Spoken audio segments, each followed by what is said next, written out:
Nessa sexta-feira tão especial, meu convidado é Manuel Batista, realizador potiguar, diretor de Codinome Breno, um curta que em 2019 recebeu, na nossa eleição de melhores do ano, né, um destaque em excelência para o cinema potiguar. Então, Manuel, muito obrigada por aceitar o convite da gente. E primeiro, queria que você se apresentasse, né? Assim, eu conheço o Manuel, assim, do tempo que a gente estudou na mesma época na Faculdade de Direito. E aí, queria que você falasse um pouco, né? Assim, eu sei que depois você estudou audiovisual e como foi essa transição, como é que foi a sua ida para o audiovisual? Bom, boa noite, Tati. Obrigado pelo convite, estar participando aí desse espaço para poder falar sobre o cinema potiguar, né? É tão importante a gente poder ter um espaço de conversar, debater e divulgar a cultura local. Então, primeiramente agradecer e parabenizar aí pela ideia, né? Pelo trabalho aí de vocês e da associação. E a gente assim já se conhece desde a época da universidade, né? E acabou tendo trajetórias em alguns momentos parecidas, né? Porque eu acredito que a gente fez vestibular um pouco cedo e aí fez, né? Entrou já no curso jurídico, aquela coisa de já entrar na faculdade, procurar um trabalho, mas algumas vontades da gente talvez tivessem ainda um pouco adormecidas ali, querendo despertar, que demoraria mais um tempo, né, para ir buscar um trabalho que não fosse tão ligado que tivesse mais alguma conexão com a arte, com a cultura, né, com coisas que até nos corredores, acho que você também percebia que a gente estava ali com o pessoal da área jurídica, mas também já estava com o pé fora, né, procurando o jornalismo, ou a comunicação, ou o cinema, a arte, né, alguma atividade assim. E aí depois que eu me formei, eu entrei um pouco na área jurídica, né, já embalei logo num concurso, mas fui sentindo essa vontade que estava falando, né. E aí eu fui para São Paulo, passei 2 anos lá estudando para cursinho, né, aquela tentativa enorme que, enfim, não chegou, mas acabou nesse momento que eu fui para São Paulo despertando mais esse outro lado, né, de querer trabalhar com comunicação, ou com cultura, ou com arte. E aí eu quando voltei de lá, comecei a procurar cursos, né, e acabei entrando na UFRN novamente, fiz vestibular, né, cerca de 10 anos depois de formado em Direito. E aí, quando eu entrei no curso de comunicação, teve lá um trabalho de vídeo, de trabalhar, editar um vídeo, e eu já me apaixonei de cara, assim, porque eu percebia que eu ficava, né, nessas tarefas, mas eu não cansava, ficava até de madrugada trabalhando e não parecia tarefa, era um prazer, uma vontade de conhecer muito grande. E aí depois, no final do curso, veio o roteiro, né, do documentário do Codinome Breno, que é o curta que eu fiz, que você mencionou, né, que acaba trazendo muito da minha história pessoal, da minha família. E aí foi um trabalho assim de resgate familiar, mas já com esse viés de fazer um roteiro de documentário, de fazer um produto nessa área, né? E assim também fui conhecendo as pessoas, né? Conforme o projeto foi ganhando mais corpo, né? A gente procurando alguns entrevistados, professores se interessaram, eu comecei a conhecer o pessoal da área de cinema, passei num edital local do Cine Natal, né? Que alguns anos tem, outros não tem, né? Que a gente luta para que seja uma política continuada, né? Fixa, Permanente. que possa, né? Para que os frutos, né? Que a gente sabe que tem um monte de filme legal que passaram aí por vários festivais no Brasil e tal, possa ter uma continuidade, né? Senão o desdobrar da carreira do cineasta, do artista, fica muito difícil, um espaço muito grande, e, enfim. E foi assim que eu entrei nessa área aí do documentário e do cinema. Então, Codinome Breno foi o roteiro foi o projeto de final de curso? Você fez ele na faculdade? Foi do final de curso eu fiz o roteiro, né? Aí, assim, eu já Ah, tá. comecei a captar algumas coisas, né? Porque teve um evento, uma situação que eu já tive a necessidade de captar, porque houve o lançamento de um livro que contava a história de Carlos Alberto, que era um militante de Minas Gerais que usava o codinome Breno, né? Então houve um lançamento de um livro no Rio e em Minas Gerais, que eram os principais locais onde ele tinha atuado na militância, né? E o meu pai Uhum. também. Então, como o filme tinha esse resgate da história do meu pai e através do nome do meu irmão, né? Que meu pai acabou dando ao meu irmão o nome de Breno por causa desse militante, né? Cujo o livro estava sendo lançado. Eu parti já no curso para fazer as primeiras entrevistas, né? Mas não sabia exatamente que ia dar. Sabia que era um documentário, mas nunca tinha feito curta, estava indo no tateando no escuro mesmo, né? E Sim. aí sim, no fim do curso aí consegui fazer um roteiro elaborado, né? Já montando blocos de imagens. E aí depois sim que veio o edital, né? E aí que nós já com esse material que já tinha captado e muito material, documento de casa, né? Memorabilia, fotos, cartas, livros, discos que tinham aqui dos meus pais, a gente foi juntando e quando chegou o edital a gente amontoou essas fontes todas de informação que tinham e fomos continuando, né? Foi mais ou Eu ia te menos. perguntar isso. Eu ia te perguntar isso, assim, nas cenas iniciais, né? Tem uns áudios, aqueles Uhum. áudios, né? E tem um áudio do batismo e tal. E aí eu fiquei curiosa para saber se aquilo era um áudio separado, era gravado, se aqui você recuperou de cenas, de tinha vídeo, né? Uhum. Como era esse É, material? essa parte foi um dos elementos, né, que a gente chamou de disparador mesmo do documentário, né? Além essa situação específica desse livro e de ter essas entrevistas que deram corpo, né, mesmo ao filme, mas no sentido mais emocional e no sentido mais da mensagem mesmo que a gente queria colocar com esses filmes e como abordar esse universo, né, da ditadura, mas linkado com a questão familiar aqui minha, né, dos meus pais e Uhum. afetiva, né, dos amigos, não só o núcleo familiar, mas os afetos de amigos que criavam laços a ponto de que esses laços eram tão fortes, né, que até com a morte do Breno, meu pai quis continuar a história do amigo, né, do companheiro, Sim. meio que dando ao filho, né, ressuscitando esse nome, ressuscitando essa história, né. Então, Sim. quando eu fui fazer o filme, tinha esses elementos que eu podia buscar e ir contando essa história. E acabei me perdendo um pouco do ponto inicial, mas a gente vai retomando aí. Não, era a questão do.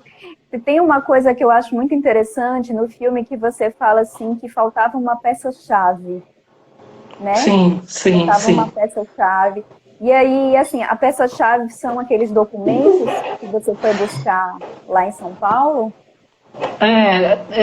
Os documentos, sim. A gente tinha uma série de materiais que a gente já tinha herdado, né, que já estavam com a minha avó, que aparece no filme, com a minha família, mas tinha também, né, uma falta assim, de material, de documentos, de depoimentos de pessoas que estiveram com meu pai no período da ditadura em si. Né? Eu tinha Sim. relatos, né? Eu tinha algumas coisas, mas eram fragmentos. Eu nunca tinha entrado em um contato mais forte, mais denso com essas pessoas e com esse material. Então, o que estava faltando ali era um pedaço da história do meu pai em relação à ditadura, né? Porque na minha própria família, a minha avó não teve tanto contato com esse lado do meu pai, porque a minha avó é do lado da minha mãe, que é potiguar. O meu Sim, pai era de sim, Minas, né? E sim. militava. Então eu não tinha tanto esse contato através da minha avó. E o lado do meu pai, o meu tio, que também está no filme, né, irmão do meu pai, ele tem uma certa resistência para falar sobre isso, né? Até no próprio filme ele demonstra um pouco isso, né? Ele diz, eu não gosto de falar isso, tal. Então acabou sendo, acho que até para ele, né, para o meu tio também e para minha família, um desaguar de certos assuntos que estavam um pouco represados, né? E isso vai combinando com um pouco o próprio momento histórico, né, do país, né, que já tinha passado a ditadura um tempo, etc., mas sempre que se tentava revisar isso, né, através da Comissão da Verdade e outros mecanismos, né, de responsabilização mesmo dessas barbaridades que foram cometidas, já se criava um clima de tensão e de não se fala disso, muita gente revivia esse trauma, né? Então o filme vem no embalo de tantos outros que tiveram nessa época também, né? De trazer mesmo à tona essas coisas da ditadura, né? E desse período de radicalização política, né? Mas tem uma coisa que eu estava pensando, ontem eu revi o filme, e assim, tem vários filmes sobre essa época, né? Mas a sensação que eu tenho é que faltam filmes sobre as pessoas, né? Assim, tem filmes mais gerais, tem filmes sobre, né, o que aconteceu, assim, mas uma história tão particular, né, como foi né, a história do encontro dos seus pais, a história do seu pai e tal. A sensação que me deu é que faltam mais filmes, né, sobre as pessoas. O que você acha? Eu penso assim também, né? Acho que por um longo período houve um certo tabu, né? Como a gente estava falando, de que pouco se falava. Antes era proibido mesmo, né? Então, com a redemocratização foi se retomando. Acho que as pessoas foram tomando fôlego para ir falar isso, até que, né? Com a maior ascensão do PT ali e de uma série de políticas que tratavam mais a fundo disso, e inclusive em outros países já estava tendo também revisões históricas, né, as condenações no Uruguai, na Argentina, começando, né? Então no Brasil também se fortalecia esse movimento. Só que eu também tinha um pouco essa sensação de que os filmes sempre tratavam ou de um ponto de vista um pouco distante, um pouco histórico, quase antropológico, né? Quem eram essas pessoas que militavam, onde vivem, etc, etc. Uma coisa, né, quase uma lente muito distante. E eu vi que, como eu tinha vivido, assim, não vivido diretamente, porque meus pais faleceram, eu tinha 8 anos, então eu nem cheguei a ouvir essas histórias diretamente do meu pai, né? Tanto é que fui buscar um pouco com o filme. Mas eu sentia a necessidade desse lado afetivo, que era o que eu tinha, esse lado humano, né? Então, assim, sempre que a gente entrevistava as pessoas, a gente queria, lógico, saber das histórias, das organizações, de como se organizava a resistência, o que permeava o lado político, mas queria que ficasse registrado o lado humano. Era primordial para a gente que o lado humano, o lado dos afetos, da amizade, né? Quem era Carlos Alberto Soares de Freitas? Era um líder de esquerda, mas ele era um amigo de Jorge, ele era um amigo de Dilma, ele era um amigo de João Batista Mares Guia. Então essa fraternidade, essa capacidade de estar junto, lutando por um ideal, mas também estar junto afetivamente, emocionalmente, e como isso vai transformando as famílias, é que a gente trouxe para o filme para ter um olhar diferente, né? E também porque era de onde eu podia começar a falar, para poder chegar aos outros assuntos, né? Que vão se desdobrando em cima disso. A Dilma fala isso, né? Ela fala que foi se tornando, né, amiga da sua mãe, né? Sim. Manuel, uma coisa que eu fiquei curiosa, por que seu pai veio para Natal? O meu pai, ele era de Minas Gerais, né, como eu falei, atuou no movimento estudantil lá, né, em Minas, e nessa época já conheceu esse pessoal, tanto o Carlos Alberto, que era um pouco mais velho, mas a Dilma, Jorge Narras e uma série de outros colegas que estavam com esse ideal comum, né, e formando diversas organizações, né, até que ele foi preso, né, em Ibiúna, em São Paulo, né, no Congresso de Estudantes. E lá foi muito torturado por 2 anos, passou inúmeras dificuldades, assim, né, e quando saiu, ele tinha ainda uma vontade de continuar e tal, mas tinha muito medo, tinha muito receio de até ser assassinado. Ele até, assim, na pesquisa que eu fui vendo, como havia pouca clareza, pouca transparência, ele foi solto sem nenhuma explicação, assim, não foi um processo de um advogado que cumpriu a pena, não se sabia exatamente quanto era a pena. Do dia para a noite soltaram eles e sem ele saber e se pudesse planejar, né? Então isso era, e sem comunicar a ninguém, né? Nem a família, nem algum defensor que tivesse jurídico que tivesse vinculado ao caso. Então essa forma de soltar já é estranha, porque parece que a pessoa está sem nenhuma referência documental e legal. Então se você quer desaparecer com essa pessoa que está com pouco registro, essa é uma situação oportuna, né? Então, assim, quando ele saiu, poucos meses, semanas depois, acho que cerca de 1 mês, ele falou com a família e disse, não, eu estou com medo aqui até de sair na rua, porque está muito esquisito isso. E aí o meu tio, que aparece no filme, que é irmão dele, por coincidência estava morando aqui no Rio Grande do Norte, estava trabalhando com a parte de mineração em Currais Novos. E aí disse, vem para cá, Jorge, porque, né, você aqui, meu irmão, vai ter menos visibilidade. Aqui, isso era a década de 70, então o Estado tinha bem menos, né, uma situação bem diferente. Então era muito mais tranquilo do que os centros onde a resistência à ditadura estava mais forte, que aqui no Nordeste era Pernambuco, mas para o Sudeste era Minas, Rio de Janeiro e São Paulo, principalmente, né? Então ele foi dar um tempo, e aí nesse tempo ele acabou conhecendo a minha mãe, que também tinha um espírito bem progressista e que já colocou ele bem próximo do que ele não conseguia separar, que era esse ideal mesmo de lutar por um mundo mais justo, né? Que todos eles se uniam em torno disso. Ela foi uma liderança, né, dos estudantes, assim, uma das primeiras mulheres, né? A Ana Valdeiro, sua mãe.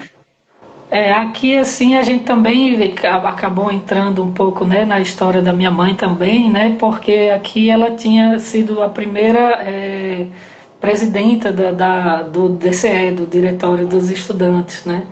E aqui ela também tinha, assim, já ela era professora e socióloga, então participava dos movimentos aqui locais, né? De conteúdo mais social. E até numa entrevista que ela deu no jornal, né, falando sobre alguma situação, se não me engano, sobre a questão do consumismo durante as festas natalinas, alguma coisa assim. Aí meu pai viu aquela entrevista e disse, opa, essa moça, ele achou já ela interessante. Aí já cabendo um pouco a imaginação do documentarista, deve ter visto a foto e foi atrás do telefone, enfim, se enturmou e acabaram casando, né? E aí é que vem os 2 filhos, o meu irmão mais velho, que chamava Breno, e eu aqui, que nós nascemos aqui, mas a raiz da história do documentário remete a essa vinda de Minas, né? E todo esse movimento político envolvido. Como foi, já que a gente falou da sua mãe, né, e a Dilma aparece no documentário, né, ela fala da sua mãe, como foi esse caminho para chegar na Dilma, para conseguir o depoimento? Que ela era da mesma corrente que seu pai, né, da mesma tendência. Isso. Em relação a Dilma, eu sabia que o meu pai, né, pela questão de Minas Gerais, né, já tinha uma proximidade com ela e etc, né, Depois acabou tendo com outras lideranças da esquerda também, mas a relação dele com a Dilma eu já tinha conhecimento de que era desde uma data anterior, desde uma adolescência quase, né? Eles todos muito novos ali, mas desde um momento bem anterior na trajetória política dos dois. E aí a gente tinha interesse, né, mas de chegar para entrevistá-la, né, por saber dessa proximidade, né? Mas na época em que nós estávamos filmando e que tinha também os prazos do edital para ir entregando o filme, a gente já via que poderia, se desse alguma sorte, tentar entrevistar a Dilma. E Dilma estava justamente no período do impeachment, ali pós-impeachment, circulando pelo Brasil, tentando reverter um pouco essa narrativa, né, que já estava muito forte em cima da esquerda, né, já era o prenúncio, a gente sabe, né, do que veio aí com o Bolsonaro, dessa polarização extrema, desse ódio à política, né, a tudo que vem da política. Então era exterminar o diálogo, né, e enfim, Dilma estava circulando pelo Brasil inteiro e acabou vindo a Natal, né, justamente no período, e aí que nós estávamos filmando, né, e aí a gente foi tentando acionar ela por meio dos políticos locais, por Fátima Mineiro, que também já conheciam meu pai, né, desde de outras épocas, e eu fui tentando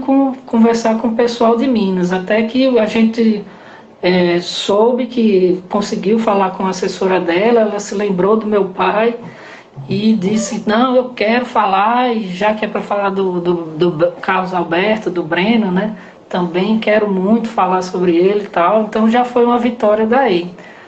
E depois, assim, foi uma surpresa que você perguntou essa questão da minha mãe, porque como ele tinha essa relação com meu pai, eu achava que o foco da entrevista ia ser basicamente a questão de Minas, mas um dia eu estava no trabalho, até no TJRN, e recebi uma ligação da assessora, né? A essa altura eu já estava falando um pouco com a assessora de Dilma.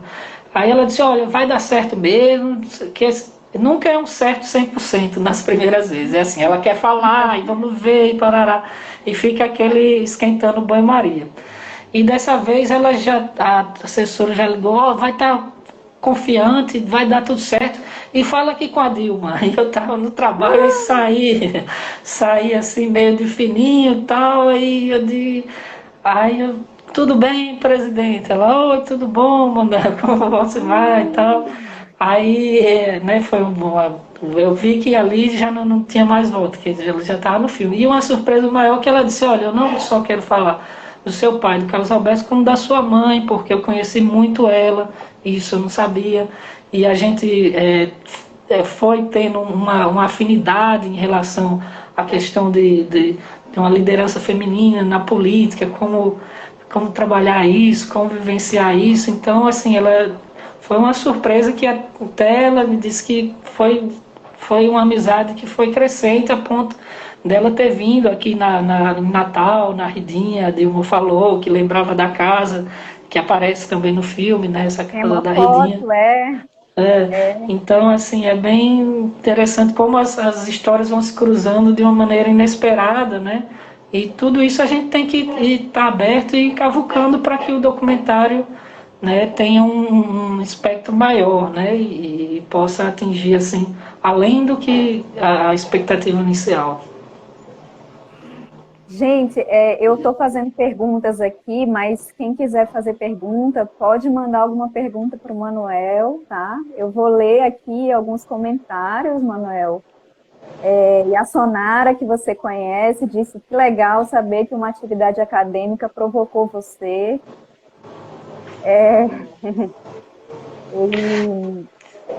Sirhan disse aqui, esse tipo de documentário me lembra demais Coutinho, a coisa de extrair um universo abrangente de uma história particular. Codinome Breno é um filmão nesse sentido. Que legal, que legal. E a Sonara, saúde aí para você, que bom você tá podendo participar aí. E realmente foi esse lance da universidade foi fundamental, né? Assim, eu tinha essa vontade, Tatiana também passou por esse momento de querer ir para uma outra profissão, né? Foi para a Espanha estudar jornalismo e aí volta, tem cineclube, todo aquele movimento. Mas a gente vê que alguns alicerces de professores, de referências teóricas ou de indicar caminhos mesmo, é muito importante a participação de um professor, né? No meu caso específico, a minha professora, eu fiquei em dúvida se eu já ia, naquele lançamento do livro que eu falei aqui no começo da live, né, que era sobre a vida do Carlos Alberto, se eu já ia filmando ou não, né? Exato. Eu não sabia. E ela disse, não, é claro que você tem que levar uma câmera e filmar, você já começou, você tem que ter a percepção de que já começou. Então vai fazendo tudo e uma hora você vai transformar isso e vai virar uma coisa que vai te ajudar não só no filme, mas nessa questão mesmo familiar, né, da morte dos meus pais e etc. E é nisso que cabe um pouco o que Sirhan falou, né, de uma história tão particular que vai ganhando amplitude maior. A gente sabe que tem amplitude maior, sabe que tem esse universo particular e o difícil em um certo momento é fazer a conexão, mas enquanto a gente não fizer a conexão entre essas duas esferas, pelo menos essas que estão mais claras, essas linhas narrativas do filme, né, mas que são esferas do que eu vivi, do que o país viveu, enquanto não fizer essa conexão, o filme não se achou, não nasceu ainda. Não conecta, né? Então é um processo que exige mesmo fazer esse delineamento dessas duas esferas para que pelo menos essas duas possam se conectar e aí ir empurrando o filme para frente. Tem uma imagem, Manuel, que eu acho muito bonita no filme, é bonita e ao mesmo tempo, né, não sei aí se foi uma crítica, né, a própria questão do jornalismo, aquela cena da cortar a carne, né, e embrulhar no jornal, né, e o jornal tem as fotos, né, das pessoas, né, dos desaparecidos. Então eu fiquei pensando muito nisso, assim, da coisa do papel de embalar peixe que o jornal vira, né, assim, e me perguntei também se tem a ver com essa coisa do seu pai tinha medo, né, então ele veio, né, e de ser reconhecido, né, como essa cena, eu acho essa cena genial. Essa cena era uma cena que eu sempre pensava nela, né? Era de como falar da questão mais difícil das torturas, né? Porque eu não vivi essa época, né? Então, como eu ia me lidar com esse conteúdo que eu sabia que existia, que eu sabia de formas diferentes, já tinha lido textos do meu pai falando sobre isso, mas como transformar isso em imagem, né? Então eu achava que era uma situação tão forte e ao mesmo tempo tão distante para mim que eu não poderia ser um documentário tradicional ali. Eu teria que buscar outra ferramenta que tivesse mais possibilidade de abarcar os possíveis significados daquilo que eu estava querendo trazer. E aí a gente no processo de pesquisa mesmo, primeiro vimos que o Carlos Alberto adorava cozinhar um bife acebolado. Então daí foi vindo uma ideia de, olha, uma carne. Aí eu sempre achei muito forte essa questão da tortura do sangue com carne crua, né? Então daí foi surgindo a ideia de um açougueiro, de uma coisa que parecesse brutal, mas ao mesmo tempo banal, como uma profissão, no sentido de que aqueles militares sádicos, malucos, assim como os nazistas na Alemanha, encaravam aquilo como uma profissão, como um ofício, e não como seres humanos, como se ele estivesse carimbando um processo ali, não como se ele estivesse dando choque num ser humano. Então foi vindo essa figura do açougue, né? E junto a isso a gente queria humanizar. Então a tentativa de humanizar é colocar as fotos, né, numa espécie de jornal mesmo, que aí já vai embalando com outros elementos e outros significados, como a própria censura, né? Como a própria forma como a verdade era tentada, aquela verdade sangrenta era tentada ser transparecida num papel branco, como se o país não vivesse nada daquilo, né? Então veio um pouco daí essa construção que demorou muito tempo, foi a que, do ponto de vista criativo, foi a mais que mais me instigou, era que eu tinha mais preocupação, e o pessoal está exagerando, eu acho que eu até emocionalmente acabei até derrapando um pouco, porque eu queria aquilo, o pessoal achava que eu estava meio fascinado por sangue ou carnificina, alguma coisa assim, no sentido cinematográfico, mas eu sentia a necessidade de não deixar em branco, e aí acabou sendo uma cena que eu gosto, assim, mas que às vezes não tem um significado tão claro, mas quem passou, quem tem algum conhecimento sabe do que tá se tratando ali. Sim. Olha, eu já pensando no jornalismo, já. E a Sonara comentou aqui: somos filhos de militar que nos educou sem fomentar um irmão dedurar o outro. E isso era muito forte para ele. Só depois de adulta foi que eu entendi os fragmentos de frases que eu ouvia. Cineclube Natal, ó, o Cineclube aqui. Aí ele diz aqui: a figura do açougueiro é sempre interessante no cinema mesmo. Uhum. Eu acho isso, o açougueiro parece que ele transforma, né? Ele vai nas vísceras, né? Numa área muito até difícil de chegar, mas que ele mete a mão naquilo ali. Então eu achava que tinha um pouco esse significado. E, e a Sonara também comentou, eu acabei perdendo. Você pode repetir? Ela comentou da questão de que o pai dela, né, os pais Ah, deles claro, eram sim, militares, a questão de não sim, dedurar, né? sim, isso aí realmente é interessante. Algumas pessoas que eu conversei, até que outras pessoas famílias que receberam o nome de Breno nos filhos, né? Os pais de outras famílias também fizeram o mesmo gesto que meu pai fez. Os pessoal mais da minha idade trazia comentários semelhantes, assim, de dizer a questão de dedurar, né, de falar o que o outro fez, né, meio que vigiar demais a patrulha, né, de vigiar demais o pensamento alheio, né, aquilo ali sempre foi um incômodo, né, para essa, mesmo para a geração dos filhos, né. Eu me recordo também de sonhos que eu tinha que remetiam um pouco a esse gesto de patrulha. Sonhos assim, não muito claros, mas de alguma perseguição, de estar se sentindo observado. E, e hoje eu associo um pouco a questão do meu pai, né? Como eu disse, eu fiquei até os 8 anos com ele, foi pouco, mas a gente sabe que essas marcas são profundas e que exigem lições, né? De vida que são passadas, né? Para os filhos. E o meu pai, por exemplo, ele não trocava a lâmpada, ele tinha medo de trocar a lâmpada. E hoje eu entendo que era pela questão dos choques, né? A gente achava até engraçado, meu irmão, eu me lembro, a gente via o meu pai segurando a escada e minha mãe subia para trocar a lâmpada, que era como se ele não tivesse coragem. A gente ficava meio rindo e achando curioso, né? Naquele ambiente infantil, mas hoje eu vejo que tinha uma raiz mais profunda.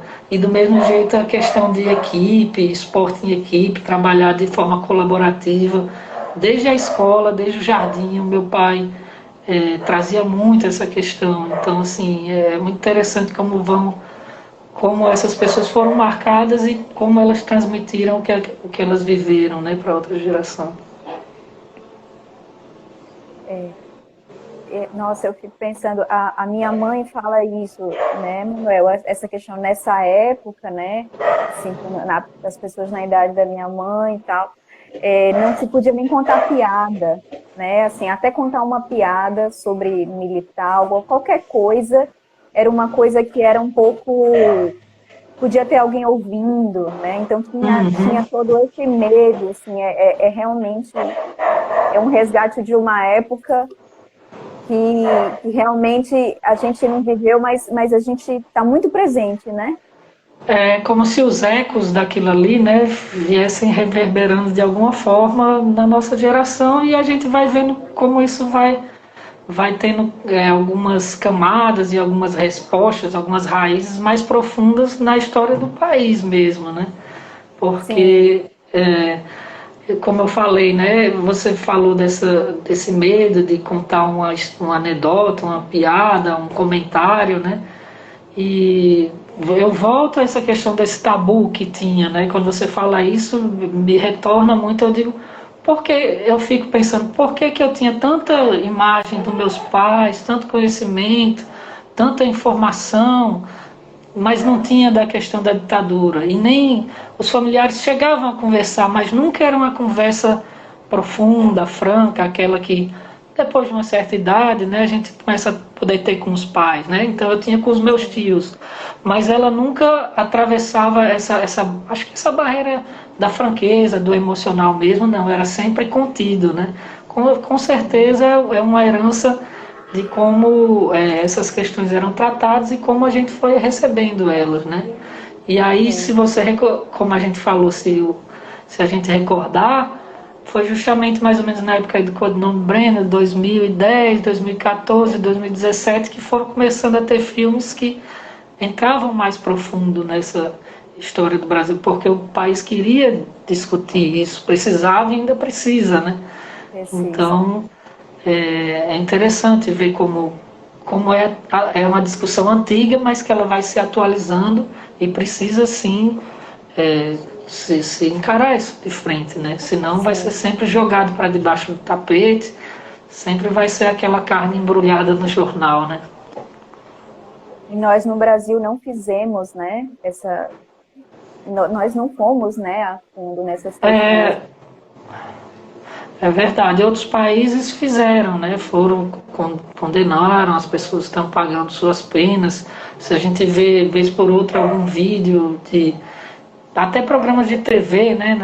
Eu vi me lembro de estou me lembrando que aparece no Chile, que um camarada começa a defender de alguma forma as torturas ou o golpe lá no Chile. E aí o jornalista diz, olha, não, eu vou para o programa, eu não vou falar porque eu não vou abrir espaço, né, para você defender uma coisa absurda dessa, porque você vai não só desrespeitar a mim, como as pessoas que estão assistindo, isso é um processo perigoso. Então, assim, outros países passaram por esse processo em várias etapas, não é só condenar, mas é abrir a conversa, mostrar as consequências disso, o quanto isso muda as famílias, destrói famílias, né?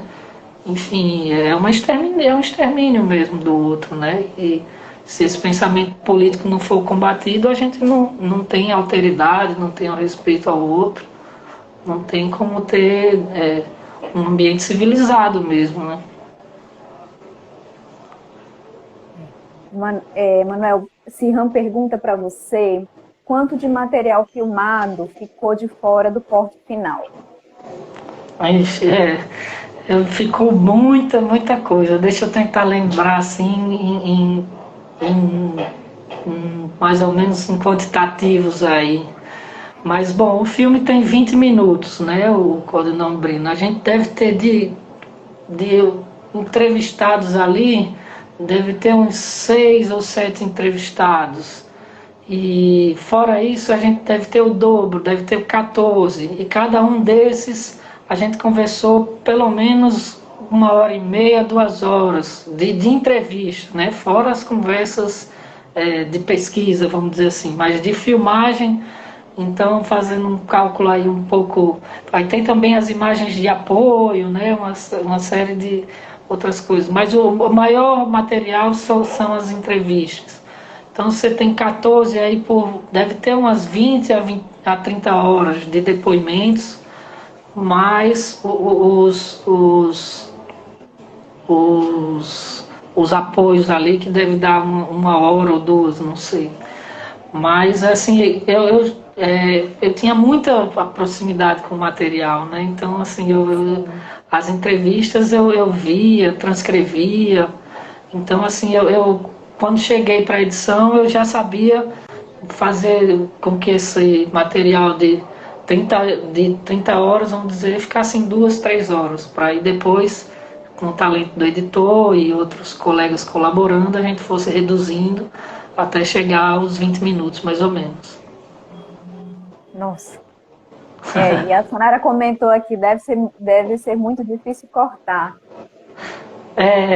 Com certeza, assim, tem um papel aí de bastante paciência, embora assim, você numa entrevista mesmo, na primeira vez que assiste o material gravado, você já reconhece ali algumas frases, algumas expressões, alguns momentos, né, que você diz, não, isso aqui é importante, isso aqui é o que eu estou buscando, né, aqui foi um tiro certo na hora da gravação, né, mas o difícil, depois que você seleciona aí, é um trabalho de peneirar, né, depois que você peneira de 30 horas para umas 10 horas, de 10 horas para 2, aí é que quando você chega ali num montante aí vamos supor, 4 vezes o tamanho do material, que seria 1 hora e meia, aí o difícil é encaixar, né, as informações, qual que vem primeiro, qual que conecta com qual.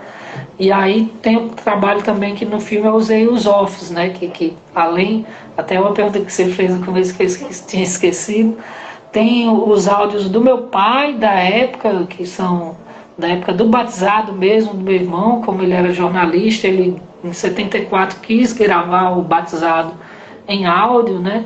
Então e ali no batizado ele já, como liderança política, já faz um discurso, já emenda e já mistura ali com um texto muito bonito, muito bacana, assim, afetivo, pessoal, mas ao mesmo tempo com esse caráter também político e contestador. Então eu juntei esse áudio do meu pai, que era uma fita de 74 que passou para o meu tio transformou em CD-ROM, né, o CD, e aí depois eu consegui colocar ele em MP3 já, né, em arquivo virtual, só que sem saber, né, porque eu não queria ter um registro do meu pai, né, saber o que ele, como era a voz dele e tal. Depois é que veio a ideia do documentário. Eu tinha para registro meu mesmo, né. E aí, para juntar esse material todo, eu juntava esses áudios do meu pai com áudios, também tem áudios da minha mãe, né, ela fala um pouco também, e com os meus próprios offs, né, para ir costurando essa história e essa coxa de retalho de memórias, né. Manuel, aquela cena que você disse que vai também, né, no local do acidente, né? Eu fico imaginando que deve ter sido difícil fazer aquilo, né? Acho que por isso que o filme demorou também, né? Assim, você foi fazendo ele muito aos poucos, né? Aquela cena é uma das coisas chave também, né? Ali a marca mais forte pessoal, né? Como eu também acabo sendo um personagem do filme, né? Esse, no momento do meu pai, o mais forte, de repente, é a questão ali dos calabouços, da tortura e a saída da prisão. A minha é a morte dos meus pais, que eles morreram num acidente de carro, que até assim a gente eu procurei saber se tinha alguma possibilidade de ter sido alguma coisa relacionada à ditadura, à atuação dele política, mas não encontrei nada a respeito. E não encontrei, não é só no sentido documental ou etc. O que eu não encontrei, que mais me chama a atenção, é que eu não encontrei nenhuma voz de algum amigo, algum parente, algum tio que levantasse alguma suspeita. Então, assim, eu acho que se tivesse alguma suspeita, né, vamos pensar até uma situação quase um exemplo distante, mas caiu o avião do Eduardo Campos. Alguém ali, tem alguém que desconfia que não foi acidente. Então você pode ir atrás de uma pista em relação a isso. Do acidente dos meus pais, eu nunca vi nenhuma pista nesse sentido. Inclusive, o laudo mostra que o erro, o laudo e as pessoas que presenciaram o momento do acidente, logo após o acidente, mostra que o erro foi da minha mãe que estava dirigindo, que derrapou na pista, uma pista molhada, e foi de fato um acidente. E só que assim eu fiquei nessa cidade que é Uberaba.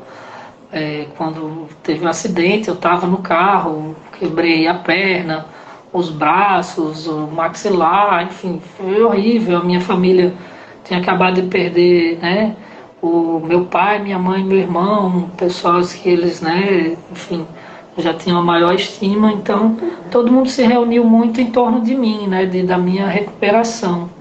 E aí eu fiquei com um vínculo muito de tios que me ampararam nesse momento em Minas, né? Eu fiquei muito ligado a Uberaba, essa cidade. E aí foi lá que eu comecei a partir, quando eu fui ao lançamento do livro, né, que eu falei que eu fui partir para filmar. Sim.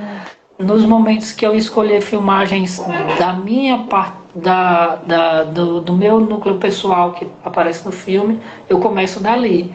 Eu disse, então eu vou recomeçar do local onde eles morreram, porque daí eu posso tentar buscar as emoções, as lembranças, para ir remontando essa história, porque também tem uma interrupção, né? Assim como em relação ao meu pai, tinha uma interrupção do próprio passado dele, de eu conhecer melhor essa questão da ditadura. Eu conhecia meu pai até um certo ponto, mas não além disso.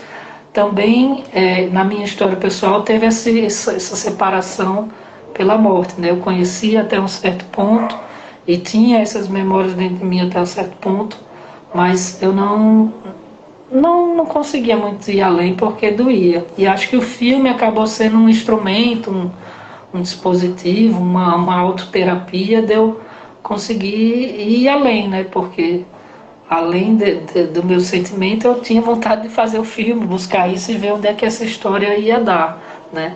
Mas em alguns momentos eu não aguentava, assim, eu falava, sempre foi muito claro com a equipe, eu tinha ajuda afetiva mesmo da equipe, dizer, galera, para mim não tá dando, eu vou dar um tempo aqui e não vou mexer mais com esse assunto desse filme. E aí eles trabalhavam em outras, não, tudo bem, a gente entende, a gente vai trabalhar em outras partes do filme, descansa aí, quando você puder, você retoma. Então, como havia essa cumplicidade também, eu pude ir transitando por essas diferentes emoções, né, ao longo do processo do filme.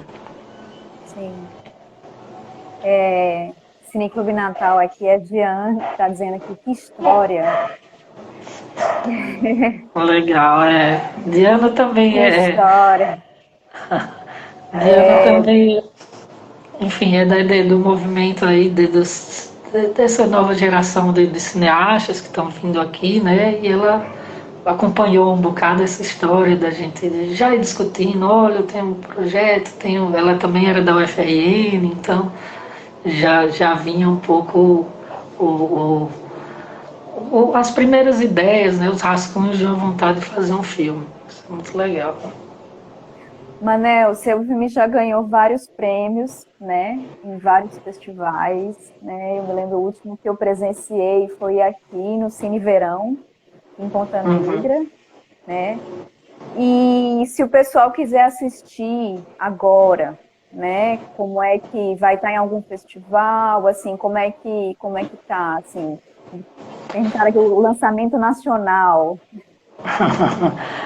O curta-metragem, a gente tem um circuito normalmente, né, ele quando vai para festivais, tem um circuito de festivais que dura aí uns 2 anos. Então o filme, como ele é de 2018, ele já passou esse ciclo dos festivais. A gente vai inscrevendo ele, tentando projetar ele, né, para que ele tenha mais visibilidade no circuito nacional, etc. E foi aí que ganhou os prêmios, etc. Em seguida, a gente tem um período, normalmente, né, lógico que cada artista e produtora tem a liberdade de trabalhar e distribuir sua obra por diferentes caminhos. Mas depois desse período dos festivais, muitas vezes começa um período de aquisição pelas televisões. Então, as televisões abertas, né, é, que passam na sua programação esses tipos de conteúdo nacional. E aí o Código Breno foi adquirido pelo canal Curta. E aí está com algumas exibições esporádicas por 2 anos, né? E aí depois desse tempo, aí provavelmente a gente deve liberar para passar no ou algum canal do YouTube, etc. Mas tem a página também do Codinome Breno que a gente sempre vai colocando quando vai tendo exibições, né? Então quem quiser acompanhar no Facebook tem a página Codinome Breno, que lá a gente indica quando vão ser as próximas edições. E quando passar esse período, aí a gente quer disponibilizar de vez, mas quer aproveitar, né, para fazer o percurso direitinho, festivais, e da aquisição, né, para que, enfim, é uma cadeia que já existe, né, e que a gente entra nela e vai se moldando conforme o filme vai tendo desempenho, né? Sim. Meirelle diz aqui, Meirelle é nossa contemporânea de direito. Ela disse assim, que história riquíssima. Em algum momento você pensou em não trazer a público? Parabéns. Não, o que eu pensei assim, eu não o que eu pensei por muito tempo era o que eu ia fazer com essa história, né? Eu não sabia se eu ia escrever um livro, se eu ia fazer um filme, se eu ia transformar isso em alguma material de exposição de fotografia, né? E de objetos, enfim, de artes visuais. Eu não sabia muito o que. Só que, como eu disse, quando eu entrei no jornalismo, né, que teve essas atividades ligadas a vídeo e tal, aí eu já fui me apaixonando por documentário. Eu digo, então eu vou tentar transformar em documentário porque ele permite várias plataformas, né? Desde da fotografia, desde os áudios do meu pai, desde as entrevistas. Então eu podia usar vários elementos para contar essa história. Mas eu sabia que queria colocar, assim, de alguma forma mais público, sim. Até pela questão do meu pai, né, da ditadura, disso que a gente estava falando, desse tabu que ainda existe um pouco, mas que na época ainda era mais forte, né? Então existia a ideia de publicizar sim, agora eu não sabia a forma como ia externar isso. Sim. Acho que tem um comentário aqui, acho que é até do CineTube de Jean, que fala isso. Um país que não conhece, né, a sua história tende a repeti-la. Né? Então é uma questão também de resgate da história. Eu acho que você deve ter ficado nessa questão ali, né? É uma história familiar, mas também faz parte da história do nosso país, né? Verdade. Inclusive também quando a gente começou a trabalhar já com a equipe, mais pessoas foram chegando na equipe, né? E que a gente precisava dar uma unidade de pensamento para o trabalho. Uma frase que veio muito forte nas nossas pesquisas era de um cartaz, se eu não me engano, era do Espírito Santo ou de Minas Gerais. Enfim, é uma frase de movimento estudantil, mas que era não esquecer é resistir. Aí eu digo, é isso que a gente quer. A gente, além da questão pessoal, além da questão... a gente não pode não se dar o direito de esquecer essa história, porque essa é a nossa resistência que a gente pode fazer agora nesse ato de fazer cinema, né? Então, o grupo se muniu dessa frase aí e foi atrás dessa memória, né? Para que realmente resistir, para que não se repita mesmo. Manel, e com todas essas horas aí que você ainda tem de depoimento, quando é que vem o longa? Ixi, essa ideia aí do longa, ela ainda me persegue aí um pouco. Eu confesso que eu fiquei muito como eu disse, né, emocionalmente eu fiquei muito mexido com essa história e me aprofundei muito sentimentalmente com esse conteúdo, né? Até o período que eu achava mais difícil não era nem de filmar, né? Por exemplo, até aquela cena que você citou, que eu fui no local do acidente, etc. Foi difícil, etc. Mas foi um momento ali. O difícil é o material de edição, que você fica horas revendo aquilo ali. Quem já trabalhou com edição sabe que você fica na ilha de edição horas tentando encaixar, às vezes, uma cena de 3 segundos, assim, e às vezes não encaixa. Então você vai dormir e fica pensando naquilo ali, e às vezes sonha e acorda pensando que achou a solução para aquele, né, para desamarrar, desatar aquele nó que estava ali no meio do processo de edição. Então esse processo foi muito difícil. Então eu decidi que eu ia dar um tempo assim para mim, porque eu fiquei com receio de ser absorvido mesmo pelo tema, porque o tema é muito maior do que eu. Então, dependendo da forma como eu acessasse, eu poderia ficar sempre como o tema ser bem maior e eu como uma peça coadjuvante ali. E eu não queria, eu já gostava de cinema, como eu falei, eu queria trabalhar com outras coisas, outras histórias, outros conteúdos.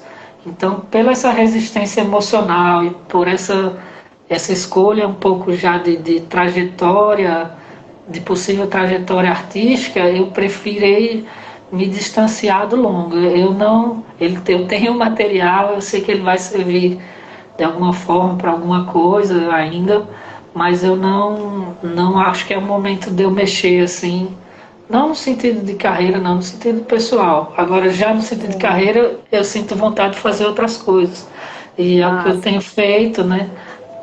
Um outro curta para ser lançado que tem um pouco da temática progressista também, já é uma ficção, mas trabalha com pessoas em situação de ruas e pessoas que estavam na ocupação. A gente pegou uma parte, ele é ficção, mas essa tem uma parte híbrida documental, então tem a ocupação que estava tendo na Ribeira, né? E a gente filmou lá e foi muito legal. Acho que foi com a Aldir Blanc que a gente conseguiu fazer esse projeto e acho que daqui uns 2 meses deve estar lançando aí, já está nos finalmente aí. Oh, que coisa boa! Tem filme novo aí, que bom. Mas aí é isso, tem essa continuidade aí, mas para o longa eu até tenho vontade de fazer, mas eu acho que eu não sei se eu teria a estrutura que é interna, né, que preciso, né? Então, quando as coisas tiver na hora, eu acho que eu vou saber que as coisas já estão ajustadas e que é hora de eu mexer nisso. Claro.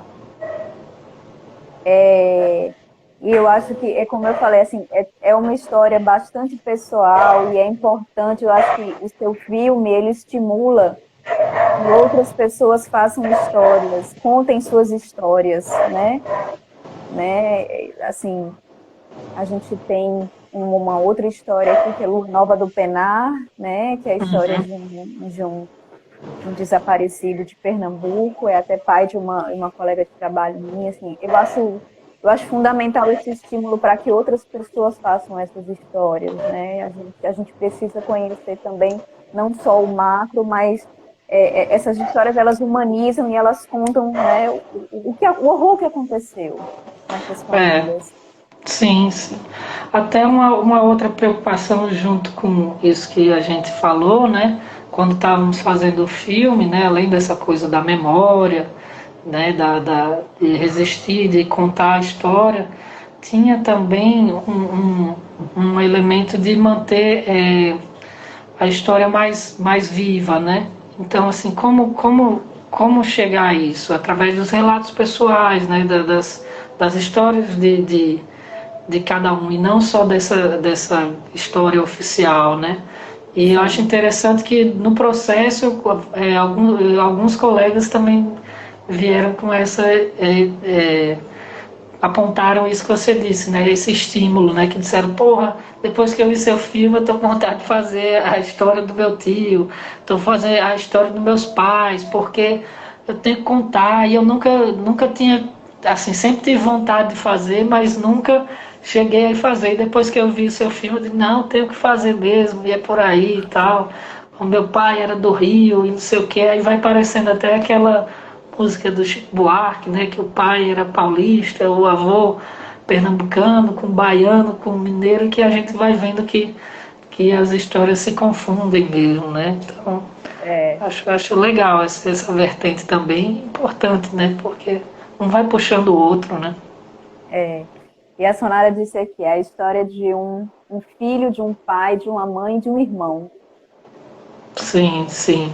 Essa coisa também eu ficava, né, de entender os papéis, né, de tipo qual o ponto de vista, né, de que ponto de vista a história é contada, né, e como eu estava em vários lugares também era um pouco desafiador entender isso, né, e como eu percebi que eu tinha mais facilidade nas memórias mesmo de encontrar a história do meu irmão, as minhas lembranças mais fortes com quem eu passava a maior parte do tempo era com meu irmão, que meus pais trabalhavam muito, viajavam muito. Então, assim, eu tinha aquele contato adulto, marcante, de pai e mãe, que todos nós temos, mas o meu cotidiano, enquanto eles eram vivos, era mais com meu irmão. Então, eu primeiro fui trazendo essas histórias do irmão, o ponto de vista do irmão, inclusive o filme do roteiro mantém isso mesmo, né? Ele começa um pouco falando das memórias de irmão, aí depois vai para eu tinha esse grande puxador, né, maior da história, que era a questão da ditadura relacionada ao meu pai, então eu tinha uma visão de filho em relação a isso, né, que a gente falou, como é que essa história chega nos filhos, nas outras gerações, então a gente também tentou trazer isso. E da minha mãe, a memória que eu tinha era mais o afetivo, o emocional, assim, eu me lembrava de muitas coisas dela, mas o que mais me marcava era a questão do coração mesmo, da emoção. Então, assim, foi a via de como trazer esse documentário também o elemento do emocional, né? E aí foi vindo a ideia do afetivo, do campo familiar, do campo não só das relações políticas, mas também internas. Então aí foi o meu lugar de filho da minha mãe, né? Em relação à minha mãe, que era outro registro, não tão ligado à ditadura.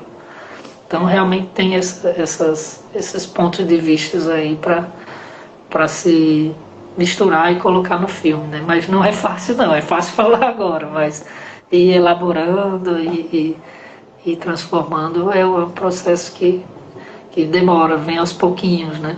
Vem uma inspiração ali, conversa com um colega aqui, um outro dá uma sugestão, a gente vê um filme, por aí vai construindo, né?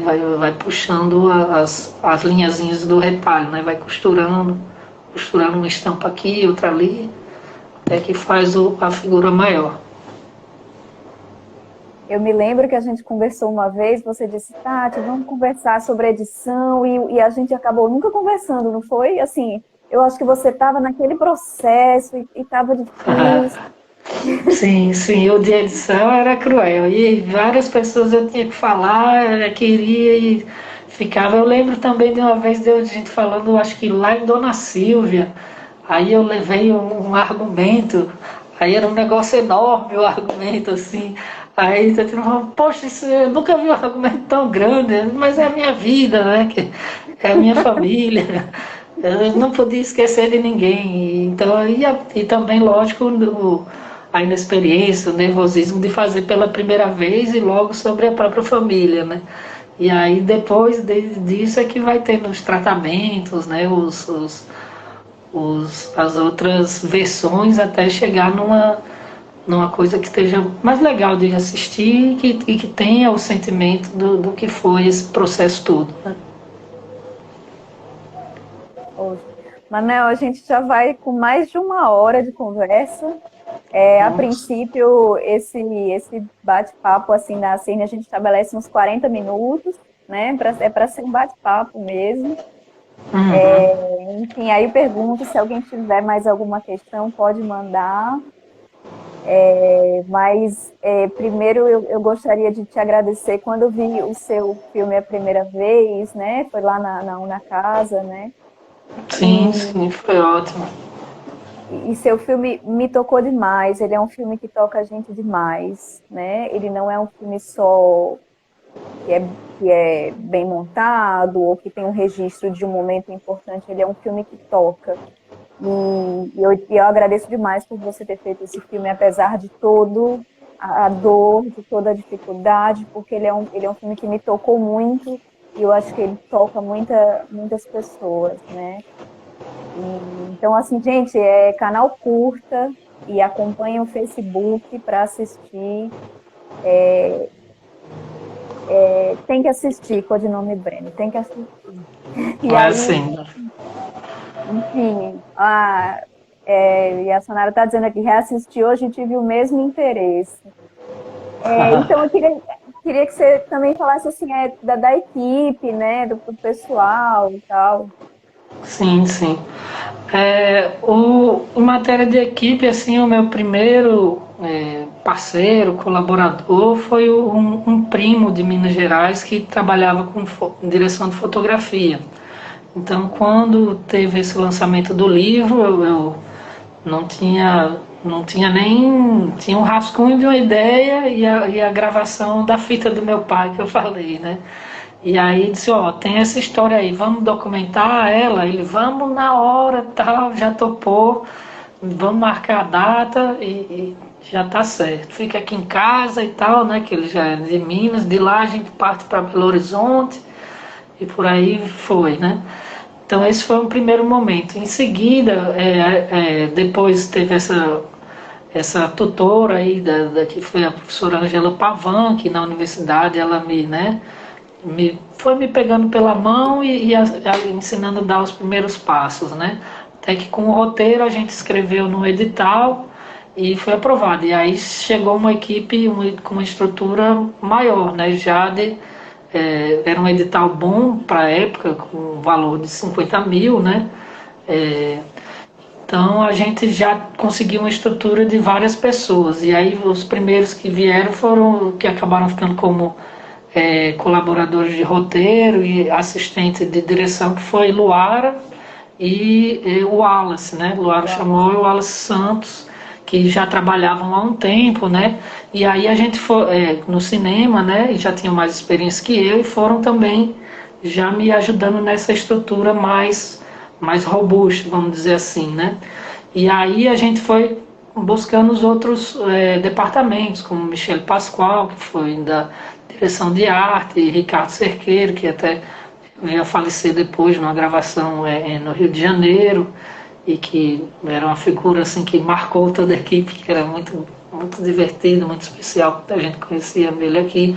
Entrou Vlamir na parte do som, então assim foram entrando os outros departamentos, a produção, desde o edital foi com a Acaso Filmes, com Suerda, né, que trouxe esse amparo da parte burocrática e jurídica, né, Sim, com Cássio sim. e Suerda fizeram essa ponte e a gente foi preenchendo, né? Até chegar depois a parte da trilha, que eu acho também muito legal, foi muito feliz, muito sensível, que é de Gabriel Souto, né? Gabriel também, como você teve essa mesma percepção de você, que era um projeto importante, mas tocante do ponto de vista pessoal. E aí ele é, entrou mesmo nas fotografias que estão ali, naquele universo infantil, para depois fazer as outras trilhas, né, nos momentos mais densos de ditadura. Foi muito legal também nesse sentido o filme. E, por fim, acho que foi uma das últimas etapas, a questão das animações, né, porque tem algumas animações que feita pela Gato do Mato, né? Que Janilson tinha bastante experiência. E ele também assim, se identificou com o projeto e foi me mostrando das possibilidades de sair só do documento parado, daquele registro praticamente de estilo, para transformar em coisas vivas, né? Dar o movimento que a animação coloca. Então acho que foi muito feliz assim por ter a participação da equipe, né, de todo mundo que foi colaborando, sem contar os entrevistados, claro, também, que deram também depoimentos fantásticos. Não tem que ver, gente, tem que ver Codinome Breno, canal curta e acompanha o Facebook. Manel, agradeço. Acho que a gente vai encerrar. Nossa, já passou muito mais de 1 hora. Se deixar, a gente fica conversando aqui. Fiquei muito feliz em saber que tem filme novo saindo. Ótimo, vai sair já já, o Impermanentes. Lá foi na ocupação Emanuel Bezerra, lá na Ribeira, então tem um ambiente bem legal também. E não deixa de ser uma história familiar também. Mas vamos deixar lançar aí para o pessoal assistir. Massa. Gente, agradeço todo mundo, Sonara, Jean, Cirran, Marcela, Max, esteve aqui, Vânia, Liz. Eu vi aqui Alexandre do Curta Taquari, estava aqui também. Gente, muito obrigada. Manel, muito obrigada por ter aceito o convite.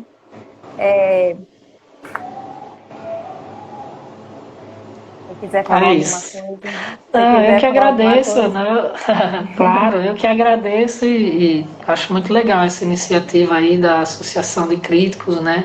Agradecer também o reconhecimento pelo trabalho e por esse papo e agradecer o espaço de poder estar falando sobre filmes, né? Trocar essa ideia, que é uma coisa que a gente gosta tanto, a gente se envolve tanto, então tem que ter esses espaços de repercussão, porque é tantas histórias que a gente tem além do que está ali na tela, que é sempre bom saber um pouquinho mais, procurar, né?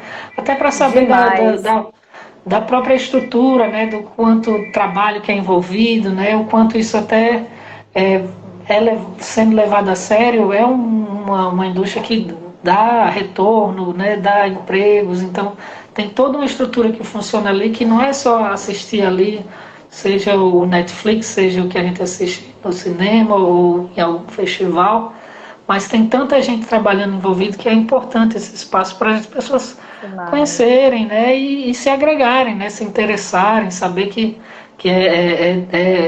é trabalhoso, mas é muito prazeroso trabalhar e se envolver com o cinema, né, seja num trabalho de cineclube, seja reunir os amigos para assistir, ir no festival, que a gente até uma vez foi, não sei se eu lembrei agora, para o Cine PE, que Cine fizeram uma coisa. Porque, não, vamos lá assistir, eu não sabia nem direito onde é que era a porta, né? Mas já vai entrando, mexendo, e assim que a curiosidade vai trazendo as experiências para a gente, né? E depois foi se tornando uma trajetória. Foi naquele festival que a gente conheceu o Fernando Meirelles. Eu fiz a foto de você com Levi, Fernando Meirelles. Eu fiquei tão nervosa que eu não consegui falar, eu só consegui fazer a foto mal feita. Eu nem sei se essa foto existe. Ficou toda fora de foco. Mas foi muito bom, porque a gente ia, né, assistindo os filmes, vendo aquele universo que parecia tão distante, né? E lógico, existe um distanciamento ainda, mas a gente vê que dá para a gente contar as nossas histórias, né? Os filmes vão ganhando amplitudes inesperadas, né? Basta ver o Sideral aí, né? Do Carlos II e do Fiuza, que daqui já se lançou para Cannes. Então é muito interessante como essas oportunidades, essas portas vão abrindo, mas a gente tem que estar buscando, mexendo e se interessando e se divertindo, né? Que é assim que o processo vai acontecendo. Obrigada, Manuel. Então, assim, gente, esse papo, só repetindo, acontece toda segunda, sexta-feira do mês, tá? Essa foi a terceira, porque teve um feriado na primeira, então tem umas variações. Acompanhe aqui pelo Instagram da associação, a CIRNE, a CIRNE é com 2 Cs, porque é a Associação de Críticos de Cinema. Manuel, muito obrigada mesmo por ter participado e continue fazendo cinema. Tá, joia. Vocês também. Continuem aí, estamos todos juntos. Eu que agradeço mais uma vez. Boa noite. Obrigada. Obrigado. Tchau, tchau.